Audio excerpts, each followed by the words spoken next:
There are different strategies and methodologies of doing dawah. Some are less effective, while the others are more effective. The most common method or most common strategy used by the common Muslim is, for doing dawah to non-Muslims, is that when they meet a non-Muslim, they speak 100 good things about Islam. Even if that non-Muslim agrees with those 100 points that are good in Islam, yet at the back of his mind, he will think, you're the same Muslim who's a terrorist. You're the same Muslim who's a fundamentalist. You're the same Muslim who is an extremist. You are the people who spread your religion with the sword. You are the people who marry more than one woman. You are the people who subjugate the woman by keeping her behind the veil. These few negative points of Islam, or negative misconceptions or allegations against Islam, prevents the non-Muslim from accepting the beauty of Islam. So what do? Whenever I meet any non-Muslim, I ask him up front, what do you feel is wrong with Islam? With your limited knowledge, whether right or wrong, what do you feel is wrong with Islam? And I make him comfortable. You can criticize Islam, you can attack Islam. I'm young, I can take it. Don't go on my white beard, I can take it. I make him comfortable that you can criticize Islam, you can attack Islam. And after I make him comfortable, he poses about 3 or 4 questions regarding Islam. And these 3 or 4 questions that he poses invariably falls amongst the 20 most common questions asked by the non-Muslim. The 20 most common questions about Islam asked by the non-Muslims.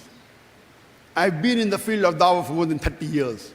And I've realized that whenever I travel in different parts of the world, these 20 common questions are the same. So, my request to my Muslim brothers and sisters is that you should know the answers of these 20 most common questions asked about Islam by the non-Muslims. And normally when you give an answer, the answer should be holistic. And I prefer that the answer should contain quotation from the Quran, the Sahih Hadith, to tell the non-Muslim what is the Islamic point of view, though he may not agree. We can quote the scriptures of the non-Muslims, whether it be the Bible, whether it be the Vedas, the Upanishads, the Bhagavad Gita, so that we can prove from their scriptures the Islamic point of view. The answer should contain reason and logic. The answer should contain scientific evidence, so that the answer is holistic. And it is preferable, much better, to memorize the answer to the 20 most common questions about Islam asked by the non-Muslims than to memorize 200 uncommon questions. And if you memorize the answers to these 20 most common questions asked by non-Muslims about Islam, even if you cannot convert them, at least you can remove the animosity which is there in their mind regarding Islam. You can remove the misconceptions about Islam which is there in the minds of the non-Muslim. And I've written a book on this topic. It's available on the internet. If you Google drzakirnaik.com or zakirnaik.com, you can go to the website. There are many books available, even this, with the title of Answers to the 20 Most Common Questions Asked by Non-Muslims. How do these 20 common questions arise in the mind of the non-Muslim?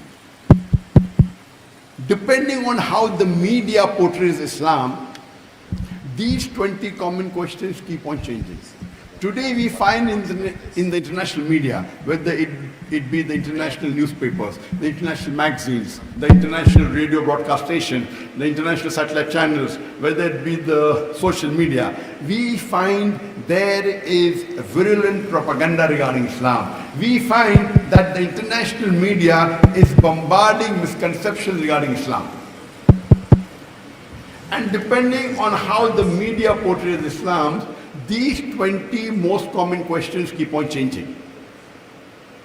A few decades earlier, the 20 common questions were a bit different. Now it is different. Before 9/11, before 11th of September 2001, before the Twin Tower attack in New York, the top of the charts was, why does Islam permit a man to have more than one wife? Now, after 9/11, this top of the charts has gone down to number 5. Now, the most common question is regarding jihad. Muslims are fundamentalists. Muslims are extremists. Muslims are terrorists.